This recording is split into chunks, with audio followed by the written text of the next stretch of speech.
Alright, let's talk about linear functions and slope. So I've mentioned linear functions before, but in this video I'll give you a better definition of what a linear function is, and then slope is a concept that rises naturally when talking about the graphs of linear functions.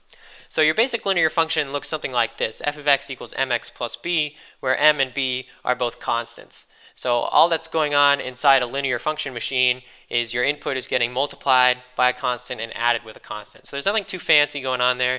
It's just basic multiplication and addition. So we saw in the last video that the graphs of linear functions are just straight lines.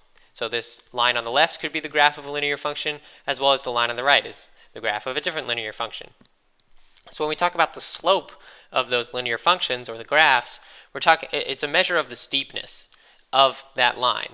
So this line on the left, if that was a hill or something, you might say it's a pretty steep hill compared to the one on the right, which is a relatively shallow or not steep hill. So the same is true when we talk about slope. The steep line has a high slope and the not so steep line has a low slope. So what do we really mean when we say that a hill is steep or that a line is steep?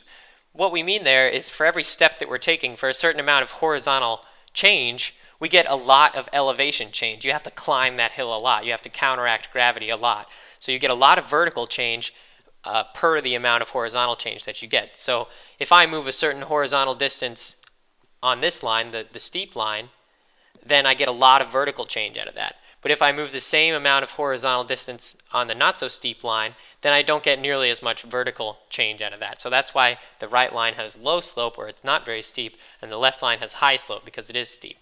So hopefully this gives you a good idea of why the definition of slope is your vertical change divided by your horizontal change. It's how much you have to climb. It's how much vertical change you get per a certain amount of horizontal change. This is also sometimes said as your rise over your run, which literally means the same thing. It's your vertical change over your horizontal change. So another way of defining this is with function values. So we have f of x2 minus f of x1 over x2 minus x1. So maybe it's not obvious why these are the same, but if you think about this as a graph, then remember the vertical value, or the y value, is your function value. So if I put in the x-axis here, we have this point on the left and the point on the right. Call the point on the left x1 and the point on the right x2. Then the height of the point on the right is f of x2. And then the vertical change is that height minus wherever you started, f of x1. So that's your vertical change. And your horizontal change is just x2 minus x1. So that should give you a good idea of why this is your vertical change, this is your horizontal change, and the quotient is simply that. It's f of x2 minus f of x1 over x2 minus x1. So all these definitions are equivalent, although this one actually gives you a way to calculate slope. So let's go ahead and do an example where we calculate the slope of a linear function. In this case, f of x equals 3x minus 1. So you do have to pick an x1 and an x2 that you want to look at. However, the nice thing about linear functions is that it doesn't matter. You could pick this x1 and this x2, and you're going to get the same slope as if you pick this x1 and this x2. The slope, or the steepness, doesn't change on a linear function depending on where you are on the line. It's the same everywhere on the line. So we can pick any x1 and x2 that we want. For the sake of simplicity, I'm going to pick x1 to be 0 and x2 to be 1. So now we want to look at f of 1 minus f of 0 over 1 minus 0. You see, picking 0 and 1 is kind of nice because then our denominator is just 1, and anything divided by 1 is just that number, so we can sort of forget about it.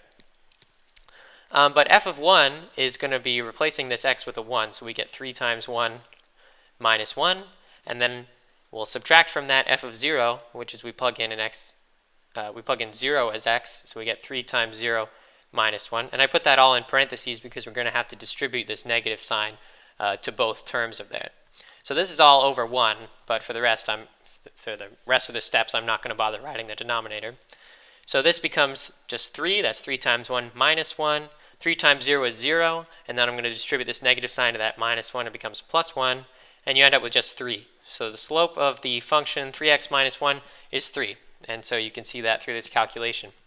As kind of an aside, I'm not going to go through this explicitly, but you can see it here. If you wanted to know the slope of a general linear function, mx plus b, you can show by this exact same process that you always get m as the slope. So up here, you could see m was equal to 3 because that's the coefficient on the x, and the slope was 3. So it's not a coincidence. The coefficient on the x is always the slope of that line. So that's a useful shortcut that might come in handy sometime, but you can prove that for yourself using the same process we did a minute ago. So a few questions. What's a negative slope? Well, a negative slope is when you have a vertical change that's negative. So that would be when you end up, the x2 point puts you at a lower elevation than the x1 point. So that means you have a line that goes down. And this is assuming that your motion is left to right, because that would give you a positive horizontal change. So as you move left to right on this line, you move downwards. So that's how you get a negative slope. What's a slope of 0? Well, that means no matter how much horizontal change you do, you can't get any vertical change out of it. Your vertical change is always going to be 0. So that means you have a straight horizontal line where you get no vertical change no matter how much you move horizontally. Finally, what's an undefined slope? So an undefined slope, or anything that's undefined, is when you have something over 0. So if we ever get some vertical change without any horizontal change, then you're going to have an undefined slope. So that's a vertical line. That's when you don't move at all horizontally and you have vertical change.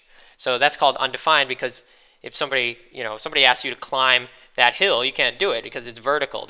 There's no horizontal room there. You can't move horizontally to get vertical change. So you get an undefined slope. So it's important that you get a good idea of slope before you get into calculus. So I hope that section of the video has helped you out.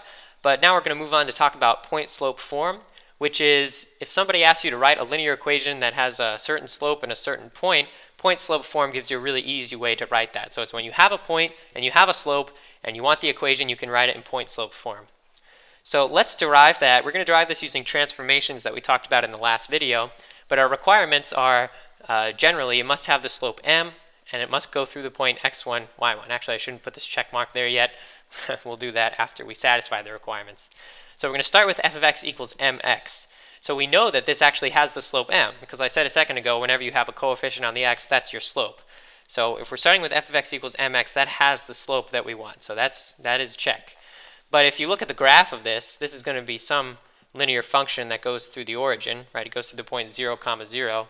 It has our desired slope, but it probably is not going to go through the point that we want. Maybe here's x1, y1. So here's x1, and that's y1. And that line doesn't go through that point. So if we want to force it to go through that point, what we're going to do is take the line where it is right now and then translate it up y1 units and then over x1 units to make sure that it goes through that point.